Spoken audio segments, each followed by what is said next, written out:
Welcome to iDream media. So, ఈ మధ్య కాలంలో మనం వింటున్నాం ఏంటంటే, అసలు గ్యాస్ట్రిక్ ఇష్యూస్ అనేవి చాలా ఇబ్బంది పెడుతూ ఉన్నాయి. యాసిడిటీ వచ్చింది, లేదా గట్ హెల్త్ పాడైపోయింది ఇలా చెప్తూ ఉన్నారు. అసలు ఎందుకు పొట్టకు సంబంధించిన ఇష్యూస్ అనేవి ఎందుకు వస్తున్నాయి?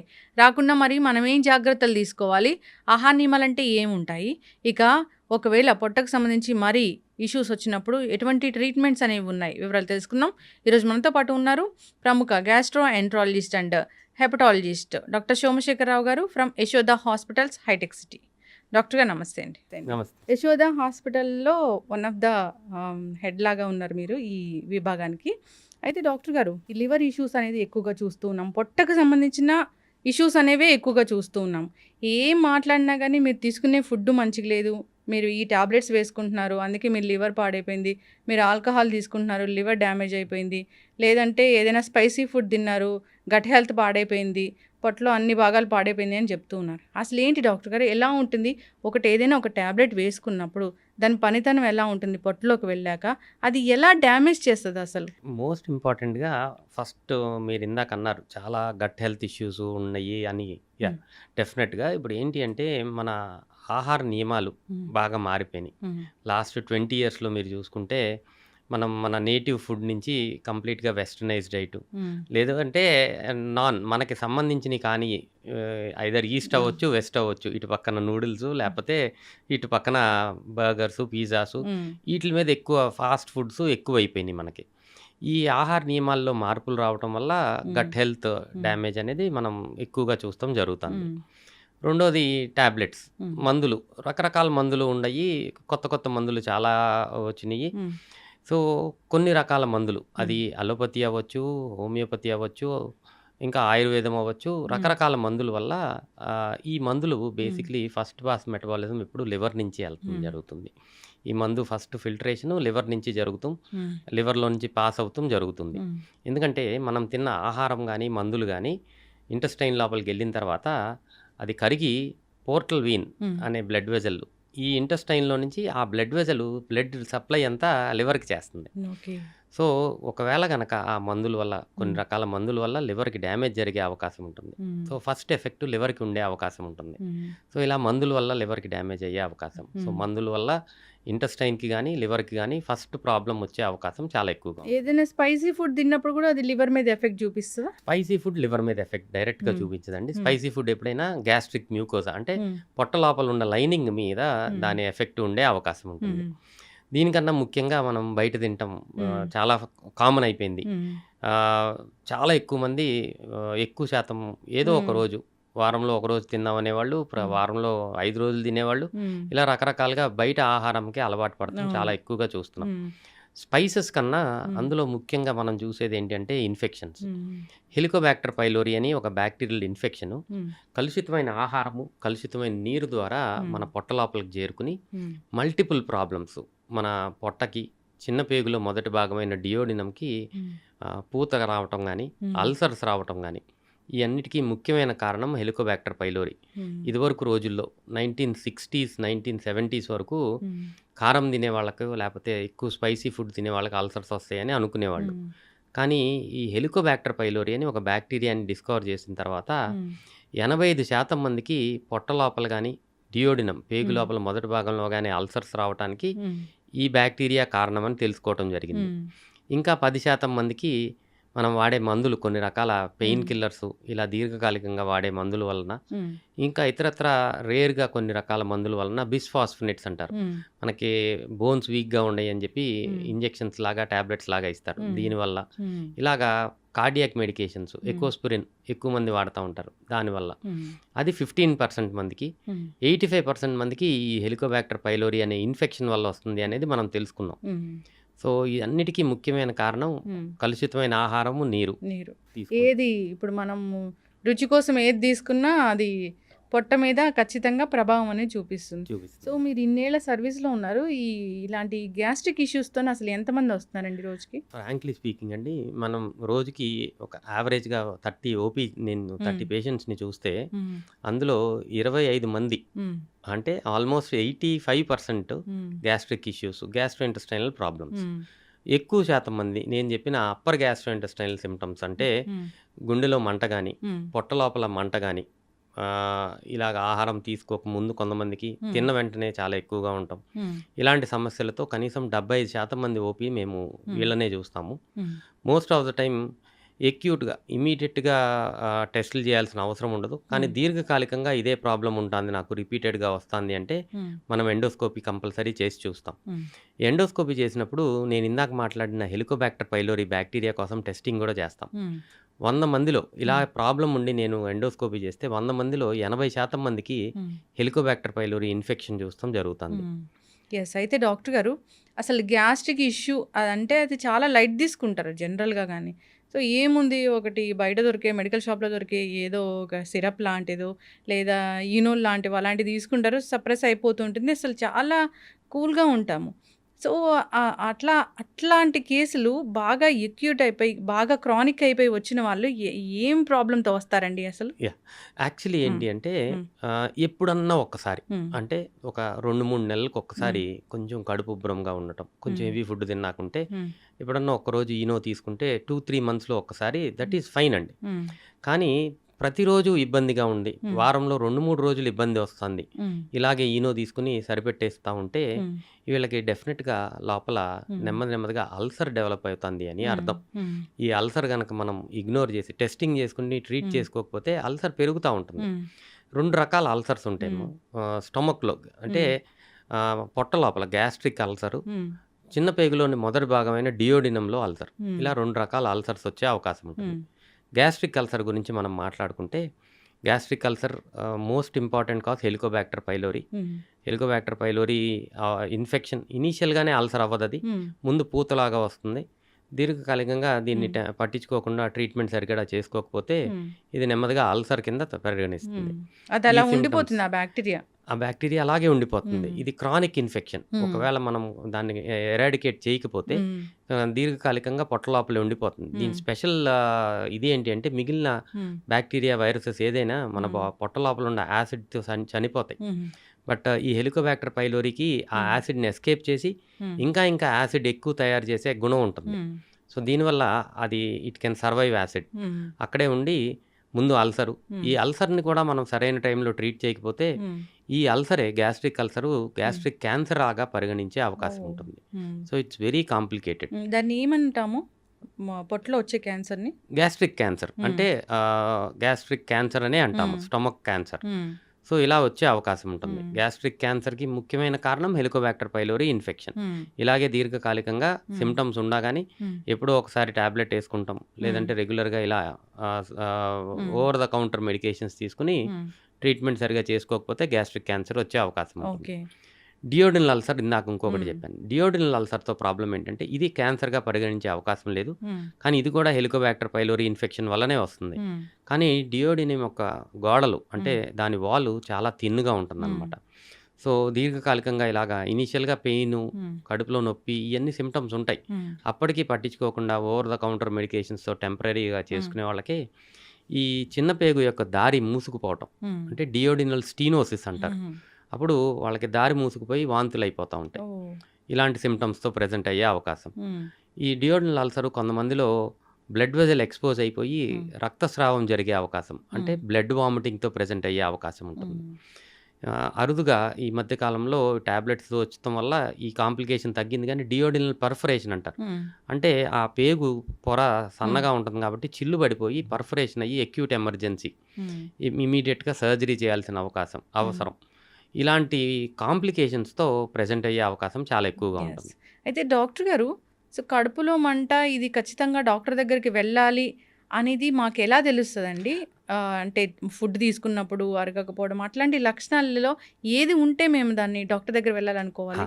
యాక్చువల్లీ ఎప్పుడన్నా ఒక్కసారి, హ్మ్. ఒక నెల రోజుల్లోనో, 2 నెలల్లోనో ఒక్కసారి గనక కడుపులో మంట, గుండెల్లో మంట, హ్మ్. ఇలా ఏదన్నా కొంచెం ఫుడ్డు తేడా జరిగినప్పుడు హ్మ్. జరిగే అవకాశం ఉంటుంది. That can be taken as normal. హ్మ్. కానీ రెగ్యులర్‌గా హ్మ్. ప్రతిరోజు కడుపులో మంట రావటం, హ్మ్. ఏదో ఒక టాబ్లెట్ ఏసుకోవాల్సిన అవసరం ఉండటం, హ్మ్. కడుపులో నొప్పి రావటం, హ్మ్. అట్‌లీస్ట్ వారంలో 2 సార్లో, 3 సార్లో వస్తాంది అంటే హ్మ్. డెఫినిట్‌గా ఇది గ్యాస్ట్రోఎంటాలజిస్ట్‌కి చూపించుకోవాల్సిన అవసరం ఉంటుంది. ఓకే. ఇగ్నోర్ చేయకూడదు. హ్మ్. 50 సంవత్సరాలు పైబడిన వాళ్ళు ఎవరైనా సరే హ్మ్. ఇంతకుముందు ఎప్పుడూ లేకుండా హ్మ్. సడెన్‌గా ఈ కడుపులో ఉబ్బరంగా ఉండటం గానీ, హ్మ్. ఆకలి లేమి గానీ, హ్మ్. గుండెల్లో మంట ఉంది అంటే హ్మ్. డెఫినెట్‌గా కొత్తగా సింప్టమ్స్ వచ్చినియి అంటే హ్మ్. వీళ్ళు డెఫినెట్‌గా ఇన్వెస్టిగేషన్ హ్మ్. గ్యాస్ట్రెంటాలజిస్ట్‌ని కలవాల్సిన అవసరం ఉంటుంది. హ్మ్. ఎందుకంటే ఆ ఏజ్‌లో మోస్ట్ కామన్‌గా మనం మాలిగ్నెన్సీస్, హ్మ్. క్యాన్సర్స్ చూసే అవకాశం ఉంటుంది. హ్మ్. ఎర్లీ డయాగ్నోసిస్ హ్మ్. విల్ మనకి ఆ ట్రీట్మెంట్‌ని చాలా బాగా చేసుకునే అవకాశం ఉంటుంది. ఓకే. సో, యంగ్ పీపుల్ అయితే రెగ్యులర్‌గా ప్రాబ్లమ్ ఉన్నాళ్ళు చూపించుకోవాలి. హ్మ్. 50 సంవత్సరాలు పైబడిన వాళ్ళు హ్మ్. ఇనీషియల్ స్టేజెస్‌లో కూడా వారం, హ్మ్. 10 రోజులు సడెన్‌గా సింప్టమ్స్ స్టార్ట్ అయితే హ్మ్. చూపించుకోవాల్సిన అవసరం ఉంటుంది. యెస్. చాలా మందికి భోజనం చేయగానే వామిటింగ్ సెన్సేషన్ అనేది వస్తుందని చెప్తూ ఉంటారు. అది ఎలాంటి కండిషన్‌లో మనం చూస్తాము? భోజనం చేయగానే వామిటింగ్ సెన్సేషన్ అనేది ఎవరికీ ఉండకూడదండి హ్మ్. అసల. ఉంటాంది అంటే లోపల ఏదో ప్రాబ్లమ్ ఉంది అని హ్మ్. అర్థం. హ్మ్. మోస్ట్ ఆఫ్ ద టైమ్ తినగానే వామిటింగ్ సెన్సేషన్ ఉంది హ్మ్. అంటే పొట్ట లోపల హ్మ్. Some problem. అది హ్మ్. అల్సర్ దాకా ఉండాల్సిన అవసరం లేదు. హ్మ్. పొట్ట లోపల పూత హ్మ్. ఎరోజన్స్ అంటాము. హ్మ్. ఇలా ఉండే అవకాశము. హ్మ్. డియోడినం లోపల ఎరోజన్స్ ఇలా ఉండే అవకాశం ఉంటుంది. హ్మ్. ఇలా ఉన్నవాళ్ళు డెఫినిట్‌గా పరీక్ష చేయించుకోవాలి. హ్మ్. నేను చెప్పిన హెలికోబాక్టర్ పైలోరీ అనే బ్యాక్టీరియా కోసం టెస్టింగ్ చేసుకోవాలి. హ్మ్. అండ్ ఒకవేళ టెస్టింగ్ చేసి పాజిటివ్ వస్తే కంప్లీట్ హ్మ్. క్యూర్ చేయగలుగుతాం మనం. ఓకే. చేస్తే ఈ ప్రాబ్లమ్ నుంచి బయటపడే అవకాశం ఉంటుంది. హ్మ్. మీరు చెప్పిన ఆ బాక్టీరియా అనేది అసలు పొట్టలో ఉండకూడదు, పెరగకూడదంటే ఏం చేయాలి డాక్టర్ గారు? ఫస్ట్ అండ్ ఫార్‌మోస్ట్ థింగ్ కలుషితమైన ఆహారము, నీరు. హ్మ్. ఇది మనకి ఆహ్, రెగ్యులర్‌గా ఔట్‌సైడ్ ఫుడ్ తీసుకునే వాళ్ళలో హ్మ్. ఎక్కువ శాతం మనం చూస్తా హ్మ్. ఉంటాము. కొన్ని కొన్ని బ్లడ్ గ్రూప్స్ ఉన్న వాళ్ళలో ఈ హెలికోబాక్టర్ ఓహ్! పైలోరీ హ్మ్. ఎక్కువ శాతంగా ఉండే అవకాశం ఉంటుంది. హ్మ్. ఓ పాజిటివ్ బ్లడ్ గ్రూప్ ఉన్న వాళ్ళకే హ్మ్. హెలికోబాక్టర్ పైలోరీ ఆహ్, ఇమ్మీడియేట్‌గా వచ్చే అవకాశం చాలా ఎక్కువగా ఉంటుంది. హ్మ్. అంటే ఎప్పుడన్నా ఒక్కసారి తిన్నా ఇది పొట్ట లోపల ఉండిపోయే అవకాశం. హ్మ్. సో, ఇలాగ కొన్ని రకాల కొంతమందికి కొన్ని ఇమ్యూనిటీస్ ఉంటాయి. హ్మ్. ఇమ్యూనిటీ స్ట్రాంగ్‌గా ఉన్న వాళ్ళకే రాకపోవచ్చు. హ్మ్. బట్ బయట రెగ్యులర్‌గా తినేవాళ్ళు హ్మ్. ఎవరైనా సరే ఈ హెలికోబాక్టర్ పైలోరీ ఉండే అవకాశం ఉంటుంది. హ్మ్. సింప్టమ్స్ ఉంటే హ్మ్. డెఫినిట్‌గా ఈ ఈ బాక్టీరియా కోసం హ్మ్. టెస్టింగ్ చేసుకోవాల్సిన అవసరం ఉంటుంది. హ్మ్. సో, జనరల్‌గా ఏదైనా ఇప్పుడు ఫుడ్ చేంజెస్ చేసుకోవడం గానీ, ఇప్పుడు గట్ హెల్త్ ఇంప్రూవ్ అవ్వడానికి ప్రోబయోటిక్స్, ప్రీబయోటిక్స్ ఇలా చెప్తూ ఉంటారు. వాటిని తీసుకోవడం గానీ చేస్తే ఈ బాక్టీరియా అనేది వెళ్ళిపోతదా? హెలికోబాక్టర్ పైలోరీని మాత్రం హ్మ్. Just with probiotics, prebiotics clear చేయటం హ్మ్. కష్టము. హెలికోబాక్టర్ పైలోరీ హ్మ్. అనేది చాలా రెసిస్టెంట్ బాక్టీరియా. హ్మ్. 2 రకాల యాంటీబయోటిక్స్, హ్మ్. ఒక ప్రోటాన్ పంప్ ఇన్హిబిటర్ 3 రకాల టాబ్లెట్స్ 14 రోజులు కోర్స్ ఇవ్వాల్సి ఉంటుంది హ్మ్. కంపల్సరీ దీన్ని క్లియర్ చేయటానికి. హ్మ్. ఇప్పుడు హైదరాబాద్‌లో మేము గమనిస్తే హ్మ్. ఈ హెలికోబాక్టర్ పైలోరీకి వరల్డ్ వైడ్‌గా మనం అమాక్సిసిలిన్, క్లారిథ్రోమైసిన్, హ్మ్. ఒక ప్రోటాన్ పంప్ ఇన్హిబిటర్ ట్రీట్మెంట్ చేస్తున్నాం. హ్మ్. కానీ హైదరాబాద్‌లో చూస్తే ఈ క్లారిథ్రోమైసిన్ అనే యాంటీబయోటిక్‌కి ఆల్రెడీ హెలికోబాక్టర్ పైలోరీ రెసిస్టెంట్‌గా ఉంది. ఓహ్! హ్మ్. సో, అంత తేలిగ్గా ఇది హ్మ్. క్లియర్ అయ్యే అవకాశం లేదు హ్మ్. గాబట్టి, జాగ్రత్తగా చూసుకొని హ్మ్. ఏరియాని బట్టి ఏ టైప్ ఆఫ్ యాంటీబయోటిక్ పెట్టాలి హ్మ్. అనేది మనం డిసైడ్ చేసుకొని వాళ్ళని హ్మ్. ట్రీట్ చేయాల్సిన అవసరం ఉంటుంది. హ్మ్. ఒకవేళ మనకి అనుమానం ఉంటే హ్మ్. ఇది క్లియర్ అయిందా లేదా అని తెలుసుకోవటానికి దాని హ్మ్. తర్వాత స్టూల్ టెస్టింగ్ అంటే మోషన్ పరీక్ష చేసి హ్మ్. ఇది కంప్లీట్‌గా క్లియర్ అయిపోయిందా లేదా అనేది కూడా మనం చెక్ చేసుకుంటాం. ఓకే. అంటే ఎవరైనా డయేరియాతోని వెళ్తే, సో, దాంట్లో గూడా మనం టెస్ట్ అనేది చేస్తామా? డయేరియా కారణం గూడా ఇదే అవుతుందా డాక్టర్ అహా! గారు? లేదండి. హ్మ్. డయేరియాకి దీనికి సంబంధం ఉండదసల. హ్మ్. డయేరియాకి మల్టిపుల్ అదర్ రీజన్స్ ఉంటాయి. హ్మ్. ఇది క్రానిక్ ఇన్ఫెక్షన్ పొట్ట లోపలుండి హ్మ్. దీర్ఘకాలికంగా ఇది డిస్పెప్టిక్ సింప్టమ్స్ హ్మ్. మంట గాని, నొప్పి గాని హ్మ్. ఇలాంటి సింప్టమ్స్‌తో మనం ప్రెజెంట్ అవుతారు. ఓకే. డాక్టర్ గారు మీరన్నట్లుగా ఫస్ట్‌లో మీరు చెప్పారు. బ్లడ్ వామిటింగ్ అని. అది ఎప్పుడు అవుతదండి అసలు? యాహ్! మోస్ట్ కామన్‌గా హ్మ్. బ్లడ్ వామిటింగ్ అనేది అల్సర్స్ హ్మ్. ఆహ్, డియోడినల్ అల్సర్ గాని, స్టమక్‌లో అల్సర్ గాని హ్మ్. ఉంటే బ్లడ్ వామిటింగ్ అయ్యే అవకాశం హ్మ్. ఉంటుంది. అన్నవాహిక చివరి భాగము ఈసోఫేగస్ హ్మ్. డిస్టల్ ఈసోఫేగస్‌లో యాసిడ్ ఎక్కువగా ఉండి యాసిడ్ రిఫ్లెక్స్ వల్ల హ్మ్. పుండ్లు వచ్చే అవకాశం. అది ఈసోఫేజియల్ అల్సర్స్ హ్మ్. అంటారు. దీనివల్ల కూడా బ్లడ్ వామిటింగ్ అయ్యే అవకాశం హ్మ్. ఉంటుంది. ఇది ఆహ్, పెప్టిక్ హ్మ్. పెప్టిక్ అల్సర్ డిసీజ్ అంటారు. సీరియస్ కండిషనే అది. హ్మ్. ఈసోఫేగస్‌లో అల్సర్ ఉండా, పొట్ట హ్మ్. లోపల అల్సర్ ఉండా, స్టమక్‌లో అల్సర్ ఉండా, ఇది డియోడినంలో అల్సర్ ఉండా హ్మ్. వచ్చే అవకాశం. హ్మ్. రేర్‌గా క్యాన్సర్ కూడా బ్లడ్ వామిటింగ్‌తో ప్రెజెంట్ అయ్యే అవకాశం ఉంటుంది. హ్మ్. అది ఈసోఫేగస్‌లో అవ్వచ్చు, పొట్ట లోపల అవ్వచ్చు. హ్మ్. ఇది కాకుండా మనకి ఈసోఫేజియల్ వారిసెస్ అంటారు. హ్మ్. అంటే లివర్ ప్రాబ్లమ్ ఉన్న వాళ్ళలో హ్మ్. అన్నవాహిక లోపల బ్లడ్ వెసల్స్ ఉబ్బిపోయి ఉంటాయి. హ్మ్. ఈసోఫేజియల్ వీన్స్ ఉబ్బిపోయి హ్మ్. ఈసోఫేజియల్ వారిసెస్ అంటారు. హ్మ్. ఈ రప్చర్ అయితే కూడా బ్లడ్ వామిటింగ్ వచ్చే అవకాశం ఉంటుంది. హ్మ్. సో, ఇలాగ మల్టిపుల్ రీజన్స్ వల్ల బ్లడ్ వామిటింగ్ వచ్చే అవకాశం ఉంటుంది. హ్మ్. ఇది సీరియస్‌నెస్ అనేది అమౌంట్ ఆఫ్ బ్లడ్ బట్టి, ఏజ్ బట్టి, హ్మ్. వీళ్ళ కోమార్బిడిటీస్ ఇంకా హ్మ్. ఏదన్నా ప్రాబ్లమ్స్ ఉన్న వాళ్ళని బట్టి డిసైడ్ చేయగలుగుతాం. హ్మ్. So, young patient just small quantity of blood vomiting అయ్యింది అంటే హ్మ్. ఈసోఫెజైటిస్ అనుకోవచ్చు. హ్మ్. అది అంత సీరియస్ అయిన విషయం కాకపోవచ్చు. హ్మ్.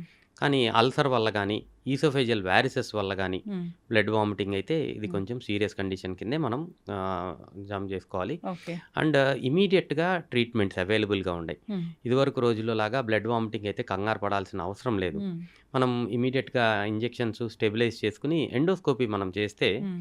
ఎండోస్కోపీలో మనకి ఎక్కడి నుంచి బ్లడ్ వామిటింగ్ అవుతుంది అనే హ్మ్. సోర్స్ తెలుస్తమే కాకుండా హ్మ్. డయాగ్నోసిస్. దాంతో పాటు ఎండోస్కోపీలో ట్రీట్మెంట్స్ చేసుకోవచ్చు మనం. హ్మ్. ఏ కారణం చేత బ్లీడ్ అవుతుంది అని మనకు తెలిసిపోతే, అదే హ్మ్. అల్సర్ నుంచి బ్లీడ్ అవుతుందంటే ఒక బ్లడ్ వెసెల్ మనకి కనపడతా ఉంటుంది హ్మ్. బ్లీడ్ అయ్యేది. హ్మ్. దాని మీద మనం ఇంజెక్షన్స్ చేసి, క్లిప్స్ ఏసుకొని హ్మ్. మనం ఆపేసేయగలుగుతాం. హ్మ్. ఈసోఫేజియల్ వారిసెస్ అన్నా నేను. హ్మ్. బ్లడ్ వెసెల్స్ ఉబ్బిపోయి ఉంటాం. హ్మ్. దాంట్లో నుంచి బ్లీడింగ్ అవుతుంది అని తెలిస్తే హ్మ్. బ్యాండ్స్ అంటారు. హ్మ్. ఈసోఫేజియల్ వారిసియల్ లైగేషన్ అంటాం. హ్మ్. ఇలాంటి బ్యాండ్స్ ఏసుకొని బ్లీడింగ్‌ని ఆపుకోవచ్చు. స్టెంట్స్ గూడా వేస్తారంట కదా డాక్టర్ యెస్. గారు? హ్మ్. ఇలాంటి ఇనీషియల్ స్టేజెస్‌లో గనక మనం బ్లడ్ ఆపలేకపోతే హ్మ్. కొన్ని రకాల స్టెంట్స్ కూడా ఉంటాయి. హ్మ్. మనం కంప్లీట్‌గా ఈ ఈసోఫేగస్‌ని క్లోజ్ చేసేసేది. హ్మ్. దాంతో కూడా మనం బ్లీడింగ్ ఆపుకోవచ్చు. హ్మ్. ఎక్కువ శాతం ఈ మధ్య కాలంలో with all the advances in endoscopy హ్మ్.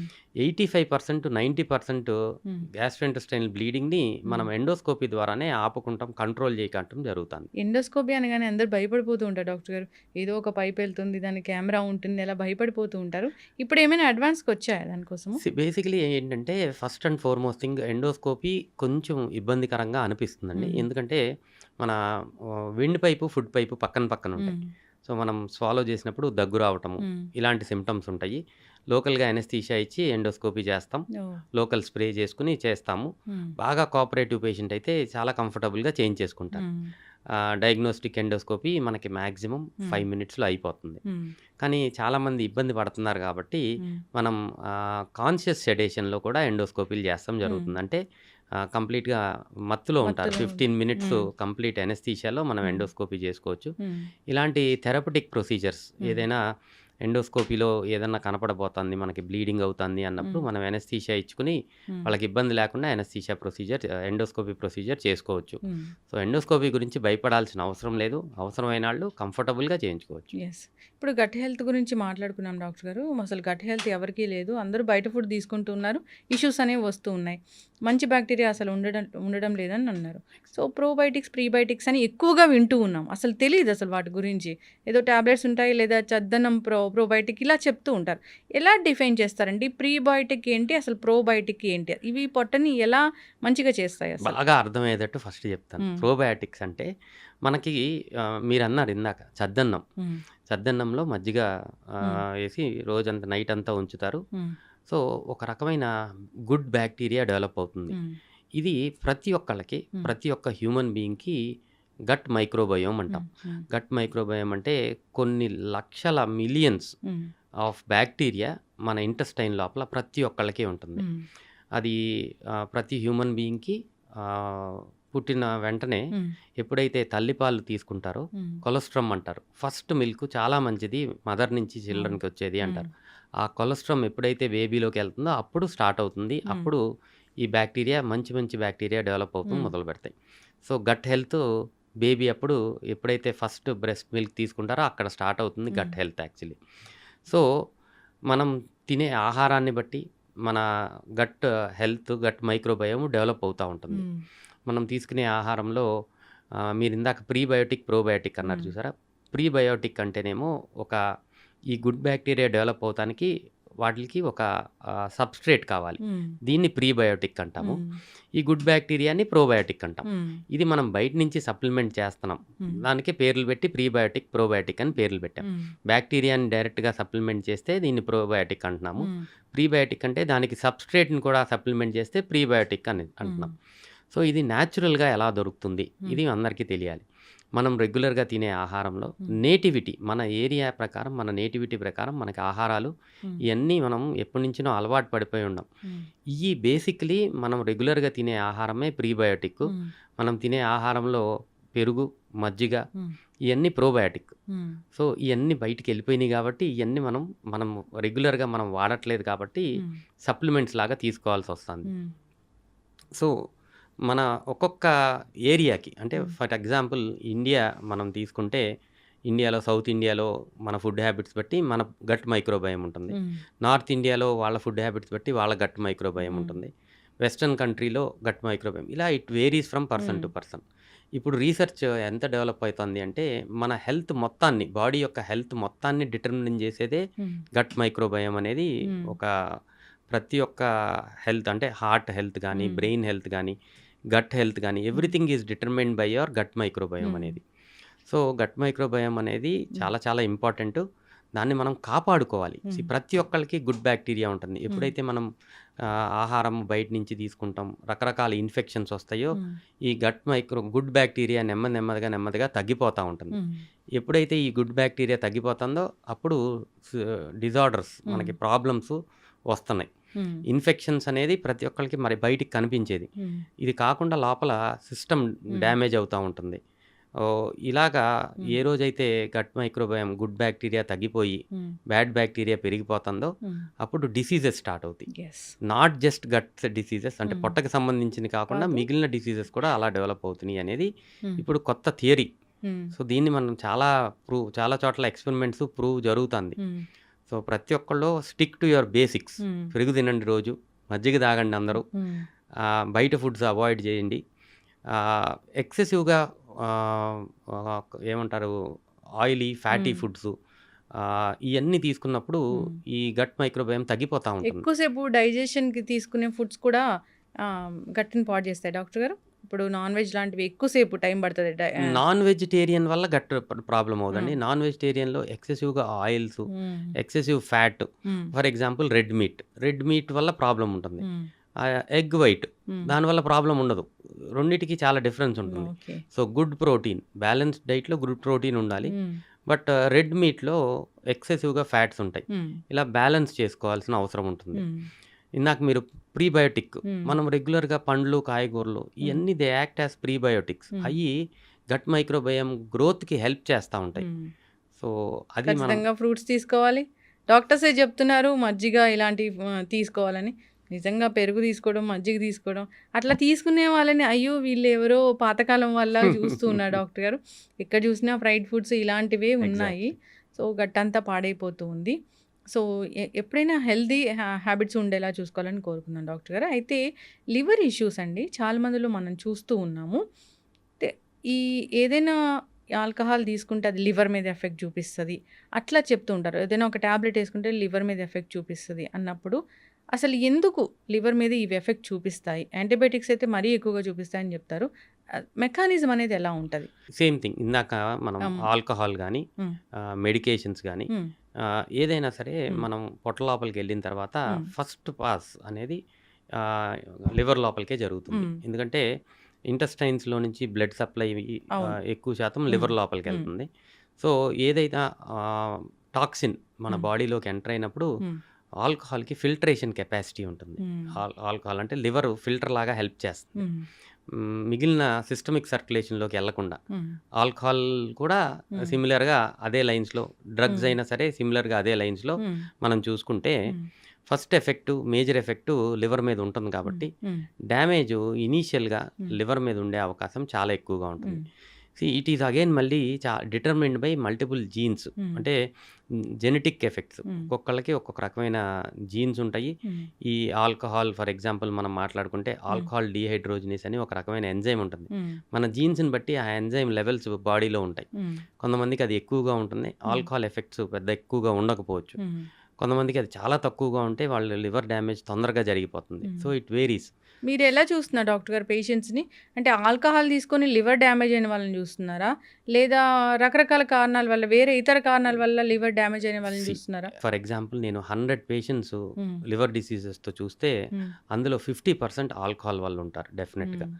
కానీ 50% నాన్ ఆల్కహాలిక్ కేసెస్ కూడా ఉంటాయి. మ్మ్.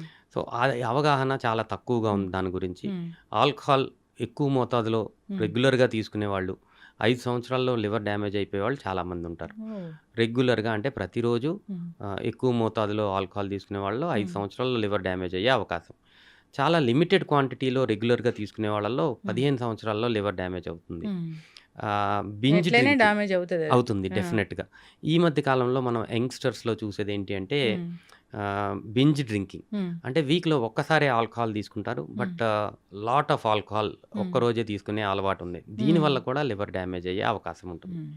అండ్ మేల్స్, ఫీమేల్స్ మనం కంపేర్ చేస్తే ఫీమేల్స్‌లో తక్కువ క్వాంటిటీ ఆఫ్ ఆల్కహాల్ వల్లనే లివర్ తొందరగా డ్యామేజ్ అయ్యే అవకాశం ఉంటుంది. హ్మ్. సో, ఇయన్నీ దే ఆర్ డిటర్మిన్డ్. హ్మ్. So, alcohol yes. హ్మ్. 50% ఆఫ్ లివర్ డిసీజెస్ ఆల్కహాల్ వల్లనే మనం చూస్తాం జరుగుతుంది. హ్మ్. బట్ ఇప్పుడు ఈ మధ్య కాలంలో మీరు చూస్తే non alcoholic fatty liver disease. హ్మ్. అంటే ఆహారంలో కొవ్వు శాతం ఎక్కువగా ఉండటం, హ్మ్. ఎక్సర్సైజ్ సరిపడా లేకపోవటం వల్ల ఫ్యాటీ లివర్ అని హ్మ్. మనం చాలా మట్టుకు వింటున్నాం. అవును. ఏ కారణం చేత మనం లివర్‌కి స్కాన్ అంటే హ్మ్. అల్ట్రాసౌండ్ అబ్డామిన్ చేసుకుంటే ఫ్యాటీ లివర్ ఉంది అంటారు. అవును. కానీ చాలామంది ఏమంటున్నారంటే ఫ్యాటీ లివర్ అందరికీ ఉంది. కంగారు పడక్కర్లేదు అంటున్నారు. హ్మ్. లేదండి.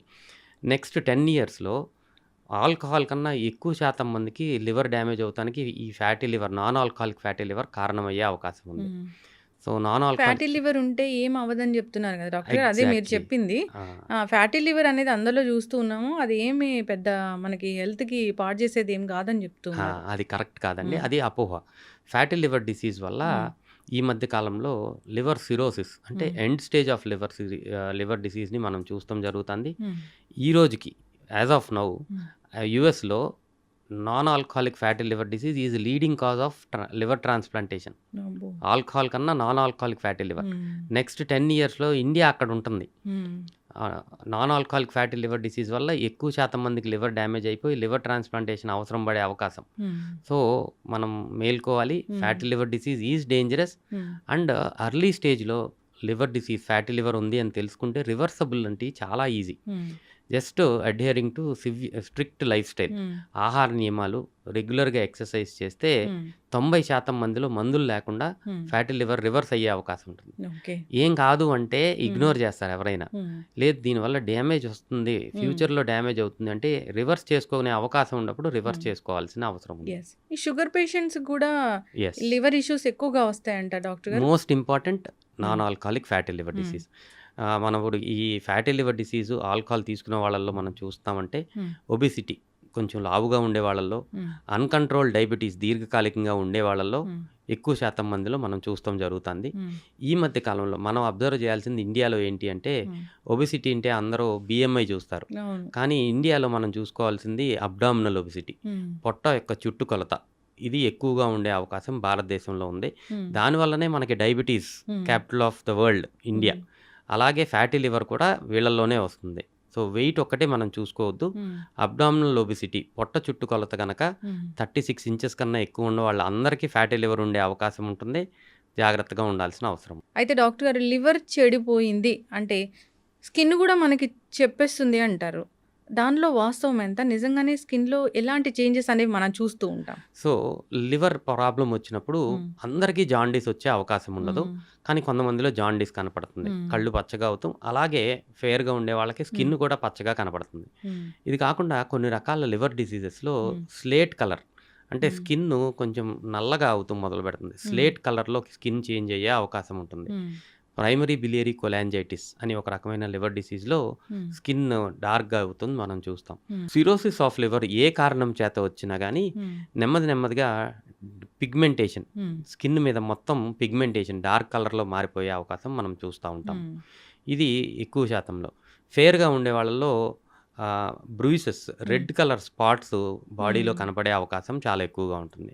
ఈ అన్ని చేంజెస్ స్కిన్ ఆహ్, ఆహ్, హ్మ్. లీజన్స్ లివర్ డిసీజ్ అనేది ఇండైరెక్ట్ ఎవిడెన్స్ మనకి చెప్తా ఉంటాయి. యెస్. ఇప్పుడు క్లెన్జింగ్ అని ఇప్పుడు ఒక గాజు దాంట్లో మనం ఒక ఫిల్టర్‌లో అన్ని రకాల వెజిటబుల్స్ అవన్నీ వేసేసి, లీఫీ వెజిటబుల్స్ అవన్నీ వేసేసి, ఆ వాటర్‌ని తీసుకుంటే లివర్ క్లెన్స్ అవుతదంటారు. దానిలో సి వాస్తవం ఎంత? ఇక్కడ ఏంటి అంటే మీరు చెప్పిన దాంట్లో యాంటీ ఆక్సిడెంట్స్ ఫ్రెష్ హ్మ్. వెజిటబుల్స్, ఫ్రెష్ లీవ్స్, ఫ్రెష్ హ్మ్. వెజిటబుల్స్ వాటిల్లో హ్మ్. యాంటీ ఆక్సిడెంట్ శాతం చాలా ఎక్కువగా ఉంటుంది. హ్మ్. సో, దీంతో లివర్ మొత్తం నార్మల్ అయిపోతుంది. హ్మ్. అంతకుముందు దాని తర్వాత ఏమైనా చేయొచ్చు అంటే నేను ఒప్పుకోను హ్మ్. దాంతో. ఎప్పుడూ హ్మ్. మనం తీసుకునే ఆహారము మంచిగా ఉండాలి. హ్మ్. అదే లివర్‌ని క్లీన్‌గా ఉంచుతుంది. డాక్టర్ గారు ఇప్పుడు ఈ లివర్ అనేది చాలా మంచిది. ఇది మొత్తం పాడైపోయినా కొంచెం ఉన్నా గానీ దాన్ని మళ్ళీ సరి జేయొచ్చు అంటారు. అది ఎట్లాగా? సీ లివర్‌తో ప్రాబ్లమ్ అది గుడ్ అండ్ బ్యాడ్ 2 దాని వల్లనే ఉంది. హ్మ్. లివర్‌కి ఏ ప్రాబ్లమ్ వచ్చినా మనకి సింప్టమ్స్ లాస్ట్ స్టేజ్ డ్యామేజ్ అయ్యే వరకు తెలీదు. హ్మ్. ఎందుకంటే ఆ రీజనరేషన్ కెపాసిటీతో లివరు చాలా రోజులు యుద్ధం చేస్తుంది. హ్మ్. అంటే దాని ఫంక్షనాలిటీని హ్మ్. మెయింటైన్ చేస్తానికి బాగా ట్రై చేస్తుంది. లాస్ట్ స్టేజ్ వరకు డ్యామేజ్ అయిపోయే వరకు మనకి హ్మ్. సింప్టమ్స్ అనేవి బయటికి రావు. సో, ఒకసారి సింప్టమ్స్ వచ్చినియి అంటే హ్మ్. లివర్ హాస్ గివెన్ అప్ అనేది అర్థం. హ్మ్. సో, అది ఒక రకంగా బ్యాడ్. ఎందుకంటే సింప్టమ్స్ తెలియట్ల. హ్మ్. It's a silent killer. హ్మ్. ఎర్లీ స్టేజ్‌లో లివర్‌కి ప్రాబ్లమ్ వస్తుంది అని మనం తెలుసుకోగలిగితే, సో, ఏదైతే దేనివల్ల చెడు జరుగుతుందో తెలుసుకొని మనం దాన్ని హ్మ్. ఆపేసే అవకాశం ఉంటుంది. హ్మ్. సో, కొంతమందిలో జాండీస్ లాగా ప్రెజెంట్ అవుతుంది. Which is good. అప్పుడు హ్మ్. మనం వెంటనే తెలుసుకుంటాం, ట్రీట్మెంట్ చేసుకుంటాం. హ్మ్. సో, అలాగా లివర్‌కి డెఫినిట్‌గా రీజనరేషన్ కెపాసిటీ చాలా ఎక్కువగా ఉంటుంది. హ్మ్. అందుకనే లివర్ ఎర్లీ స్టేజ్‌లో డ్యామేజ్ ఉన్నప్పుడు సో, మనం కనుక్కోగలిగి హ్మ్. ఈ ఏదైతే డ్యామేజ్ కాజ్ చేస్తుంది ఫర్ హ్మ్. ఎగ్జాంపుల్ ఆల్కహాల్ హ్మ్. ఆపేసామనుకోండి హ్మ్. లివర్ రీజనరేట్ అయ్యి మళ్ళీ నార్మల్సీకి వచ్చే హ్మ్. అవకాశం హ్మ్. చాలా ఎక్కువగా ఉంటుంది. ఫ్యాటీ లివర్ డిసీజ్, హ్మ్. హెపటైటిస్ బి, హెపటైటిస్ సి అనే వైరసెస్ వల్ల లివర్ హ్మ్. డ్యామేజ్ అవుతుంది. ఎర్లీ స్టేజ్‌లో కనుక్కొని ఈ వైరసెస్‌ని మనం ట్రీట్ చేస్తే మళ్ళీ రీజనరేట్ అయ్యి మళ్ళీ నార్మల్సీకి వచ్చేస్తుంది. హ్మ్. గుడ్ అండ్ బ్యాడ్ 2 దీంట్లోనే ఉన్నాయి. ఈ హెపటైటిస్ బి, హెపటైటిస్ సి అనేవి ఎవరిలో వస్తాయి డాక్టర్ గారు ఇలాంటివి? Hepatitis B and hepatitis C హ్మ్. బేసికలీ బ్లడ్ అండ్ ఈ బ్లడ్ ప్రొడక్ట్స్ వల్ల హ్మ్. ట్రాన్స్మిషన్ అవుతుంది. అంటే హ్మ్. ఎవరైనా అపరిశుభ్రమైన బ్లడ్ అంటే బ్లడ్ బ్యాంక్స్‌లో సరైన బ్లడ్ బ్యాంక్స్‌లో బ్లడ్ తీసుకోకుండా బ్లడ్ ట్రాన్స్‌ఫ్యూజన్స్ చేసుకున్న, హ్మ్. ఇంజెక్షన్స్, నీడిల్స్, సిరంజెస్ రీయూజ్ ఓహ్! చేస్తున్నారు. ఇప్పటికి హ్మ్. కూడా 5% ఇండియాలో జరుగుతుంది. అమ్మో! ఇలాంటి ఆటిల వల్ల హ్మ్. హెపటైటిస్ బి ఒకళ్ళ నుంచి ఒకళ్ళకి ట్రాన్స్మిట్ అయ్యే అవకాశం. హ్మ్. సెక్సువల్ ట్రాన్స్మిషన్ వల్ల ఒకళ్ళ నుంచి ఒకళ్ళకి ట్రాన్స్మిట్ అయ్యే అవకాశం. హ్మ్. తల్లి నుంచి పిల్లలకి డ్యూరింగ్ ద ప్రెగ్నెన్సీ, డెలివరీ హ్మ్. ట్రాన్స్మిట్ అయ్యే అవకాశం చాలా ఎక్కువగా ఉంటుంది. హ్మ్. సో, హెపటైటిస్ సి ఇదివరకు రోజుల్లో ఐవీ డ్రగ్ అబ్యూస్ ఎక్కువ హ్మ్. చేసే వాళ్ళలో హెపటైటిస్ సి ఎక్కువగా చూస్తా హ్మ్. ఉండేవాళ్ళమే. సో, ఇలాగా ఏదైనా సరే needles, syringes, blood to blood transmission వల్ల హెపటైటిస్ బి, హెపటైటిస్ సి హ్మ్. ఉంటుంది. హ్మ్. డయాలిసిస్ రెగ్యులర్‌గా చేయించుకునే వాళ్ళలో హ్మ్. ఈ హెపటైటిస్ బి, హెపటైటిస్ సి ఉండే అవకాశం ఉంటుంది. హ్మ్. సో, ప్రతి ఒక్కళ్ళో లైఫ్‌లో ఒక్కసారైనా సరే హ్మ్. ఈ హెపటైటిస్ బి, హెపటైటిస్ సి గురించి పరీక్ష చేయించుకొని హ్మ్. ఇలాంటి వైరస్ మన దగ్గర ఉంది లేనిది నిర్ధారణ చేసుకోవాలి. హ్మ్. హెపటైటిస్ బి నెగెటివ్ ఉంటే హ్మ్. హెపటైటిస్ బికి వ్యాక్సినేషన్ చేయించుకోవాల్సిన హ్మ్. అవసరం ఉంది. హ్మ్. 3 doses of hepatitis B vaccine చేయించుకుంటే లైఫ్ లాంగ్ హెపటైటిస్ బి రాకుండా రాకుండా ఉండే అవకాశం ఉంటుంది. హ్మ్. ఎప్పుడు అంటే ఏ ఏజ్‌లో తీసుకోవాలి డాక్టర్ గారు అది? యాక్చువల్లీ 2011 నుంచి హ్మ్. మనకి యూనివర్సల్ ఇమ్యునైజేషన్ ప్రోగ్రామ్‌లో పుట్టిన పిల్లలందరికీ ఇస్తున్నారు. హ్మ్. సో, చిన్న పిల్లల నుంచి పెద్దవాళ్ళ వరకు ఏ ఏజ్‌లో అయినా సరే వ్యాక్సినేషన్ చేయించుకోవచ్చు. హ్మ్. ఎప్పుడు వ్యాక్సినేషన్ చేయించుకోలేదు హ్మ్. అంటే మాత్రం ఏ వయసులో అయినా సరే 3 హ్మ్. డోసెస్ ఆఫ్ వ్యాక్సినేషన్ కంపల్సరీ చేయించుకోవాలి. హ్మ్. ఈ లివర్ ట్రాన్స్‌ప్లాంటేషన్ అనేది ఎవరికి అవసరం అవుతది? ఎంత డ్యామేజ్ అయ్యాక అవసరం అవుతది? ట్రాన్స్‌ప్లాంట్ అయ్యాక నార్మల్‌గా వాళ్ళ లైఫ్ అనేది ఉంటుందా? సో, లివర్ ట్రాన్స్‌ప్లాంటేషన్ అనేది సిరోసిస్ ఆఫ్ లివర్ హ్మ్. అంటే liver end stage liver disease హ్మ్. సిరోసిస్ వచ్చిన తర్వాత కూడా వీళ్ళకి దానివల్ల కాంప్లికేషన్స్ వస్తాం జరుగుతుంది. హ్మ్. అంటే రక్తవాంతులని ఇందాక చెప్పాను. అవును. వారిసెస్ రప్చర్ హ్మ్. అయ్యి కడుపు లోపల నీరు చేరుకోవటం, హ్మ్. పొట్ట లోపల నీరు, కాళ్ళలో నీరు హ్మ్. ఇలాగా ఎక్కువ నీరు చేరుకుంటాం. హ్మ్. కొంతమందికి హెపాటిక్ ఎన్సెఫలోపతి అంటారు. లివర్ ఫిల్టర్ లాగా పనిచేస్తుంది. ఈ హ్మ్. ఫిల్టరేషన్ కెపాసిటీ తగ్గిపోయి బ్రెయిన్‌లోకి అమ్మోనియా అంతా ఎళ్ళిపోయి మత్తుగా అయిపోవటం. హ్మ్. ఇలాంటి కాంప్లికేషన్స్ సిరోసిస్ ఆఫ్ లివర్ వల్ల హ్మ్. వస్తాయి. ఇలా వచ్చిన వాళ్ళలో మనం లివర్ ట్రాన్స్‌ప్లాంటేషన్ హ్మ్. సజెస్ట్ చేస్తాం. ఇక్కడ చేస్తారా అండి యాహ్! యశోదలో? లివర్ హ్మ్. ట్రాన్స్‌ప్లాంటేషన్. హ్మ్. ఇండియాలో లివర్ ట్రాన్స్‌ప్లాంటేషను హ్మ్. 1999లో స్టార్ట్ చేశాము. హ్మ్. ఇండియాలో చూస్తే హ్మ్. ఇప్పటికి మనకి 25 ఇయర్స్ ఆఫ్ గుడ్ ఎక్స్‌పీరియన్స్ ఉంది. హ్మ్. లివర్ ట్రాన్స్‌ప్లాంటేషను నేను హ్మ్. As a person with my team హ్మ్. 500 లివర్ ట్రాన్స్‌ప్లాంట్స్ ఎక్స్‌పీరియన్స్ ఉంది మాకు. హ్మ్. యశోద హాస్పిటల్‌లో కూడా లివర్ ట్రాన్స్‌ప్లాంటేషన్స్ చాలా ఎక్కువ చేస్తాము. హ్మ్. అయితే ఈ లివర్ ట్రాన్స్‌ప్లాంటేషన్ తర్వాత హ్మ్. మనం లివర్ ట్రాన్స్‌ప్లాంటేషన్ మోస్ట్ ఇంపార్టెంట్ ఏంటంటే టైమింగ్. హ్మ్. టూ ఎర్లీగా లివర్ ట్రాన్స్‌ప్లాంటేషన్ చేయకూడదు. టూ లేట్‌గా కూడా లివర్ ట్రాన్స్‌ప్లాంటేషన్ ఓహ్! చేయకూడదు. ఓకే. టైం అంటే మనకి ఈ హ్మ్. పేషెంట్స్‌ని రెగ్యులర్‌గా ఫాలో అవుతున్నప్పుడు హ్మ్. వీళ్ళకి కొన్ని స్కోరింగ్ సిస్టమ్స్ బట్టి హ్మ్. వీళ్ళ సివియారిటీ ఆఫ్ లివర్ డిసీజ్ మనం అసెస్ చేస్తాం. హ్మ్. మెల్డ్ సోడియం అనే ఒక స్కోర్ సిస్టమ్‌తో హ్మ్. మనం వీళ్ళ సివియారిటీని అసెస్ చేసుకొని హ్మ్. వీళ్ళు 15-20 ఆ మెల్డ్ స్కోర్ ఉన్న టైంలో మనం హ్మ్. ట్రాన్స్‌ప్లాంట్ సజెస్ట్ చేస్తాం. ఆ టైంలో ట్రాన్స్‌ప్లాంట్ చేస్తే లివర్ ట్రాన్స్‌ప్లాంటేషన్ అనేది హార్టు, లంగు, కిడ్నీ ఇయన్నీ హ్మ్. నార్మల్‌గా ఉన్న పర్సన్‌కే చేస్తానికి ప్రయత్నం చేస్తాం. హ్మ్. ఇలాంటి ప్రాబ్లమ్స్ ఉన్న వాళ్ళకి ఇంకా హ్మ్. ప్రాబ్లమ్ తర్వాత ఎక్కువయ్యే అవకాశం ఉంటుంది హ్మ్. కాబట్టి. సో, వీళ్ళకి ఓన్లీ లివర్ ప్రాబ్లమ్ ఉంది అంటే మనం సెలెక్ట్ చేసుకొని హ్మ్. టైంకి గనక ట్రాన్స్‌ప్లాంట్ చేయగలిగితే హ్మ్. ఎక్సలెంట్‌గా ఉంటుంది పోస్ట్ లివర్ హ్మ్. ట్రాన్స్‌ప్లాంట్ వీళ్ళ life survival. Yes. Quality of life హ్మ్. బిఫోర్ ట్రాన్స్‌ప్లాంటేషన్, ఆఫ్టర్ ట్రాన్స్‌ప్లాంటేషన్ చాలా చాలా మెరుగవుతుంది. హ్మ్. లైఫ్ స్పాన్ అంటారా? దాని హ్మ్. తర్వాత 20, 30 ఇయర్స్ నార్మల్‌గా ఉండే అవకాశం చాలా ఎక్కువగా ఉంటుంది. హ్మ్. ఎప్పుడు డాక్టర్‌ని సంప్రదిస్తూ ఉండాలి. రెగ్యులర్‌గా హెల్తీ హ్యాబిట్స్ ఉండాలా? ఇనీషియల్‌గా హ్మ్. ఫస్ట్ 1 ఇయర్ ఎవ్రీ హ్మ్. మంత్ చూస్తామమ్మా. హ్మ్. రెండో సంవత్సరం 3 నెలలకొకసారి చూస్తాము. హ్మ్. మూడో సంవత్సరం 6 నెలలకొకసారి చూస్తాం. ఐదో సంవత్సరం నుంచి హ్మ్. సంవత్సరంలో ఒక్కసారి చూస్తే సరిపోతుంది. హ్మ్. 20, 30 ఇయర్స్ వరకు వాళ్ళకి ఇబ్బందులేమి ఉండవు. ఉండే తర్వాత ఏమైనా వచ్చే అవకాశం ఉంటుంది. జనరల్‌గా డిపెండ్స్ ఆన్ అది ఏజ్. దట్ ఆ! That is not related to liver disease ma'am. హ్మ్. ఇంకా వేరే రకరకాల రీజన్స్ వల్ల ఏదైనా ప్రాబ్లమ్స్ రావచ్చు కానీ, హ్మ్. లివర్ ట్రాన్స్‌ప్లాంటేషన్ సక్సెస్‌ఫుల్‌గా జరిగినాళ్ళకి హ్మ్. లైఫ్ స్పాన్ అంతా నార్మల్‌గా ఉంటుంది. హ్మ్. వేరే వేరే ఇబ్బందులేమీ ఉండవు. హ్మ్. లివర్ ట్రాన్స్‌ప్లాంటేషన్‌లో అడ్వాంటేజ్ ఏంటంటే, ట్రాన్స్‌ప్లాంటేషన్ జరిగిన తర్వాత ఏ హ్మ్. ట్రాన్స్‌ప్లాంటేషన్ జరిగినా బాడీ ఆ పార్ట్‌ని రిజెక్ట్ చేయకుండా ఇమ్యూనో సప్రెషన్ అని కొన్ని రకాల మందులిస్తాం. హ్మ్. లివర్ ట్రాన్స్‌ప్లాంటేషన్‌లో ఆ ఇమ్యూనో సప్రెషన్ చాలా తక్కువగా ఉంటుంది. హ్మ్. సో, వీళ్ళకి కాంప్లికేషన్స్, సైడ్ ఎఫెక్ట్స్ కూడా చాలా చాలా తక్కువగా ఉంటాయి. హ్మ్. ఇనీషియల్‌గా ఆ ఫస్ట్ 14 డేసు, దాని తర్వాత ఫస్ట్ 3 మంత్స్ మోర్ ఇంపార్టెంట్. హ్మ్. దాని తర్వాత life span will be comfortable. హ్మ్. క్వాలిటీ ఆఫ్ లైఫ్ చాలా బావుంటుంది. ఈ లివర్ ట్రాన్స్‌ప్లాంటేషన్‌కి లివర్ వేరే వాళ్ళ దగ్గర నుంచి తీసుకొని వీళ్ళకి ఇస్తారా? లివర్ ట్రాన్స్‌ప్లాంటేషన్ మనం 2 రకాలుగా చేస్తున్నాం హ్మ్. ఇక్కడ. ఇప్పుడు డిసీజ్డ్ డోనార్ లివర్ ట్రాన్స్‌ప్లాంటేషన్. హ్మ్. మనకి తెలంగాణ, ఆంధ్రప్రదేశ్‌లో హ్మ్. జీవన్ దాన్ ప్రోగ్రామ్ అని ఒకటుంది. Hmm. It's very nice program. It is hmm. Government sponsored. Hmm. So, ఈ ఆర్గాన్ ట్రేడింగ్ ఇలాంటియన్నీ జరగకుండా హ్మ్. జాగ్రత్తలు తీసుకుంటానికి ఇది స్టార్ట్ చేయటం జరిగింది. హ్మ్. ఎవరికైనా సరే లివర్ ట్రాన్స్‌ప్లాంటేషన్ అవసరం ఉంటే, హ్మ్.